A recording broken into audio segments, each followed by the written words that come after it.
Hello dear student, welcome to physics नमा। आज के इस वीडियो में हम लोग क्लास 9 साइंस का चैप्टर वर्क एंड एनर्जी का टॉपिक काइनेटिक एनर्जी के बारे में स्टडी करेंगे।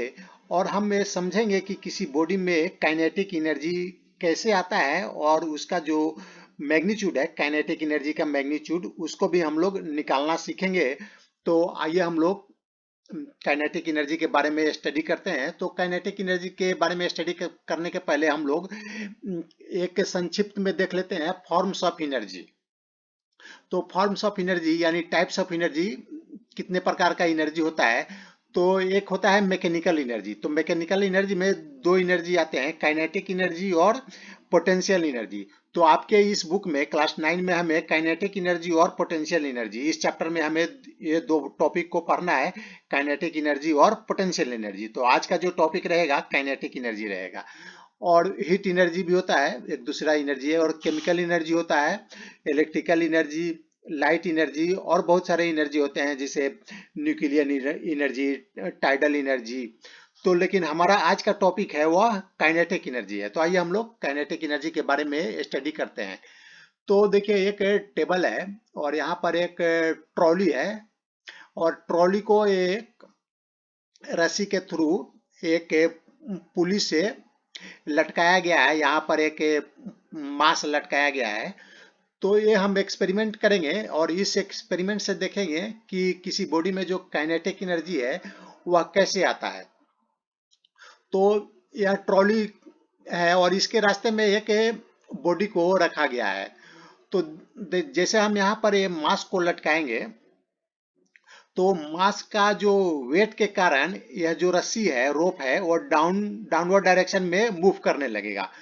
तो डाउनवर्ड डायरेक्शन में मूव करने लगेगा तो यह रस्सी पर यह क्या फोर्स लगाएगा, डाउनवर्ड डायरेक्शन में इस रस्सी पर फोर्स लगाएगा। और रस्सी क्या है, इस ट्रॉली को लेफ्ट डायरेक्शन में अपने खींचेगा। तो लेफ्ट डायरेक्शन में खींचेगा। तो आइए देखते हैं, जैसे इसको हम लोगों ने मास को लटकाया तो ये लेफ्ट डायरेक्शन में खींचने लगा। और जैसे ही ट्रॉली को ये खींचता है, देखिए एक बार और देखते हैं, जैसे ट्रॉली आगे की तरफ जाता है तो यहाँ पर जो ऑब्जेक्ट रखा हुआ है, ये ऑब्जेक्ट, इसको यह पुश करता है, यानी इस पर एक फोर्स लगाता है। तो फोर्स लगाने के क्या कारण क्या होता है कि इसका डिस्प्लेसमेंट होता है, जो ऑब्जेक्ट रखा हुआ है उसका डिस्प्लेसमेंट होता है। पहले यहाँ पर ऑब्जेक्ट था और डिस्प्लेस होकर यहाँ पर आ गया, तो इतना डिस्प्लेसमेंट हो गया इसका। तो डिस्प्लेसमेंट हुआ, इस ऑब्जेक्ट का डिस्प्लेसमेंट हुआ, यानी इस पर किसी ने फोर्स लगाया, और फोर्स लगाने के कारण इस बॉडी पर, ब्लॉक पर वर्क हुआ। जैसा हम लोगों ने पिछले वीडियो में देखा था कि किसी बॉडी पर बॉडी का डिस्प्लेसमेंट कब होता है, अगर डिस्प्लेसमेंट फोर्स लगाने के बाद अगर डिस्प्लेसमेंट होता है तो यानी उस बॉडी पर वर्क होता है। The block get displaced means work has been done on block. Block यहां से यहां डिस्प्लेस हुआ यानी इस पर वर्क हुआ। और वर्क किसने किया, इस केस में देख रहे हैं कि ट्रॉली ने वर्क किया, ट्रॉली ने इस पर फोर्स लगाया, जिसके कारण इसका बॉडी का ये डिस्प्लेसमेंट हो गया। तो trolley has done work on block, it means trolley has energy. Trolley ने वर्क किया, इसका मतलब क्या हो गया कि ट्रॉली के पास एनर्जी है। हम लोगों ने पिछले वीडियो में देखा था, अगर किसी बॉडी के पास वर्क करने की कैपेबिलिटी है तो इसका मतलब उस बॉडी में एनर्जी है। तो यहाँ देख रहे हैं कि ट्रॉली ने वर्क किया, कार्य किया, इसका मतलब ट्रॉली के पास एनर्जी था। लेकिन कैसा एनर्जी था, जब यह ट्रॉली रुकी हुई थी, रेस्ट पर थी, तो इसने कोई कार्य नहीं किया, वर्क नहीं किया। लेकिन यह इसका मोशन के कारण, जब यह मोशन हुआ इसका ट्रॉली का, तब जाकर इसने कार्य किया, वर्क किया। तो इसका मतलब जब ट्रॉली मूव कर रहा है तो उसके कारण उसमें एनर्जी आ जा रहा है।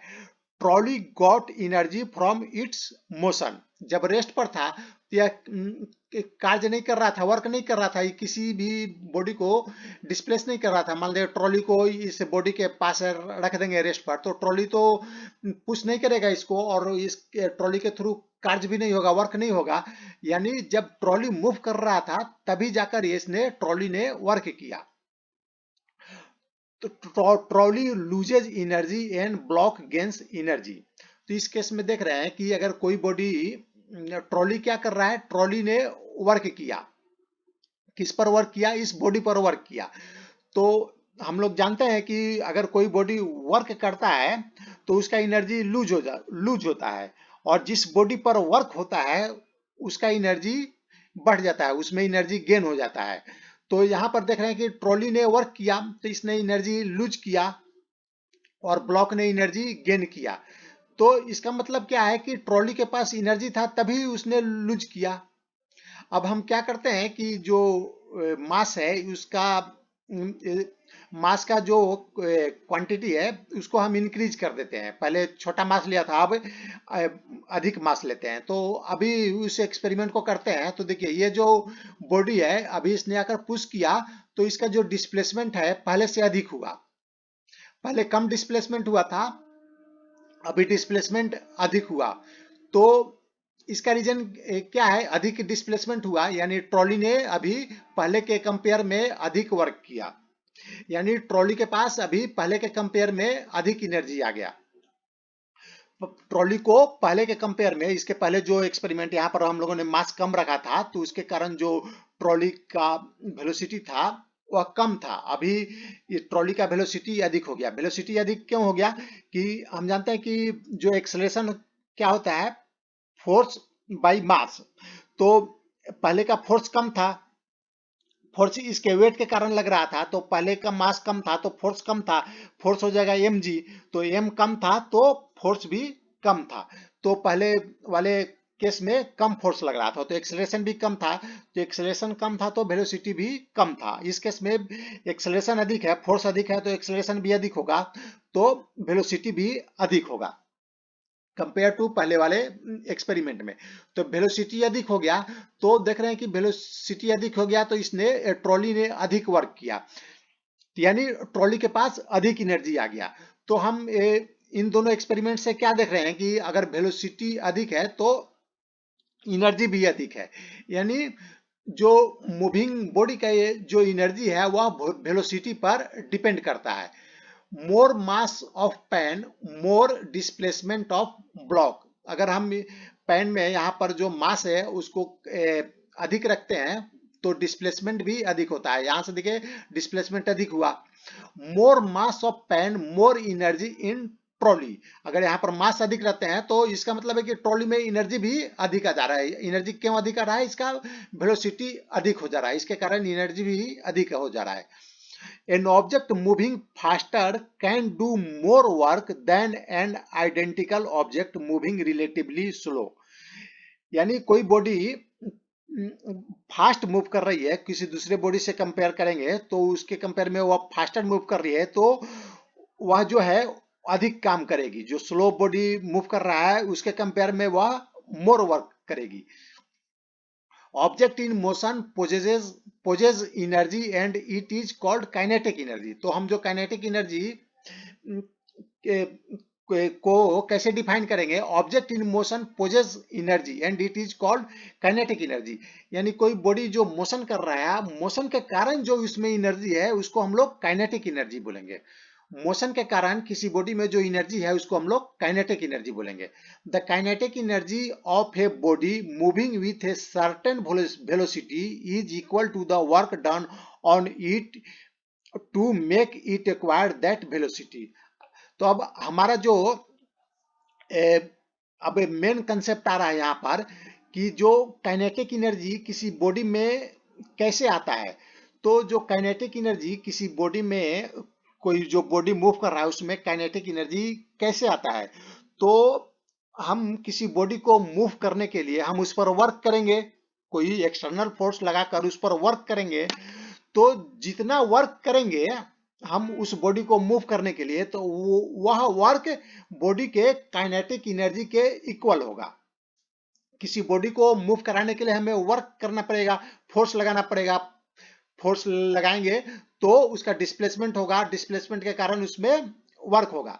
तो हम जितना किसी बॉडी के द्वारा हम वर्क करेंगे उसके इक्वल होगा उसमें काइनेटिक एनर्जी। जो काइनेटिक एनर्जी बॉडी में होगा, हम जो वर्क करेंगे उस बॉडी को मूव करने के लिए उसके इक्वल होगा।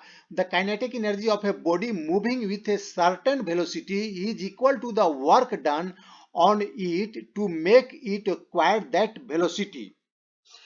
यानी किसी बॉडी का किसी वेलोसिटी पर लाने के लिए जो हम वर्क करेंगे वह वर्क उस बॉडी के काइनेटिक एनर्जी के इक्वल होगा।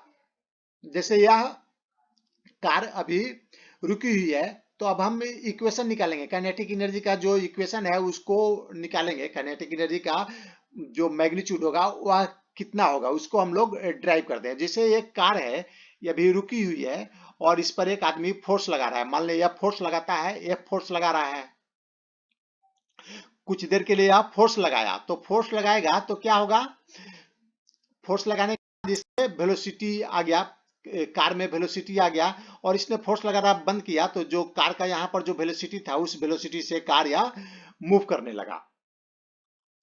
तो इस यहाँ पर जो कार का वेलोसिटी था, इनिशियल वेलोसिटी u था, कार रेस्ट पर थी, तो इसका मान लेते हैं initial velocity u equal to 0।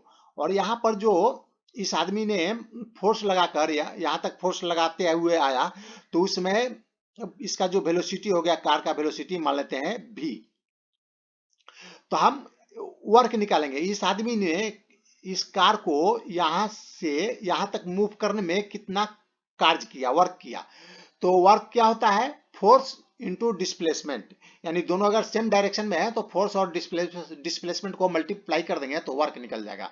तो इस आदमी द्वारा किया गया वर्क को हम निकालते हैं, इस कार पर कितना इसने कार्य किया, वर्क किया।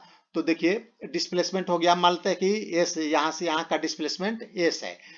तो और जो इसने फोर्स लगाया उसके कारण जो एक्सेलरेशन हुआ वो हम मान लेते हैं कि ये हुआ। तो हम लोग जो स्ट्रेट लाइन मोशन में स्टडी किया था, ये इक्वेशन मोशन चैप्टर में जो स्टडी किया था, v square minus U square equal to 2as। यहाँ v final velocity, u initial velocity, a acceleration और s डिस्प्लेसमेंट है। तो इस इक्वेशन में हम वैल्यू रखकर s का हम वैल्यू निकालते हैं, क्योंकि हमें वर्क निकालने के लिए s चाहिए, तो s हमें नहीं मालूम है तो हम s का वैल्यू निकाल लेते हैं। तो इस इक्वेशन से s हो जाएगा v square minus U square by 2a। और हमें फोर्स भी निकालना है, तो फोर्स क्या होता है, फोर्स इक्वल टू ma। तो मान लेते हैं कि कार का जो मास है m है और उसमें जो एक्सेलरेशन है प्रोड्यूस हुआ उसका वैल्यू a है। तो वर्क क्या हो जाएगा, F का वैल्यू ma और S का value v square minus U square by 2a, v square minus U square by 2a, इसका वैल्यू रख देंगे। तो यहाँ a कैंसिल हो जाएगा, तो वर्क हो जाएगा half m v square minus U square. यानी जो ये इस मैन ने इस कार पर कितना कार्य किया, वर्क किया, half m v square minus U square. और वर्क डन हो जाएगा हाफ, इसको हम ब्रैकेट से निकाल देंगे, तो half M V square minus half M U square. तो इस केस में देख रहे हैं, इस केस में कार का जो इनिशियल वेलोसिटी था 0 था, या तो अगर ये यहाँ पर हम u की जगह 0 रखेंगे तो वर्क डन कितना हो जाएगा, हाफ एम वी स्क्वायर। तो ये वर्क किधर गया, इस आदमी ने जो कार पर वर्क किया वह वर्क हो गया इस कार में काइनेटिक एनर्जी जनरेट करने के लिए।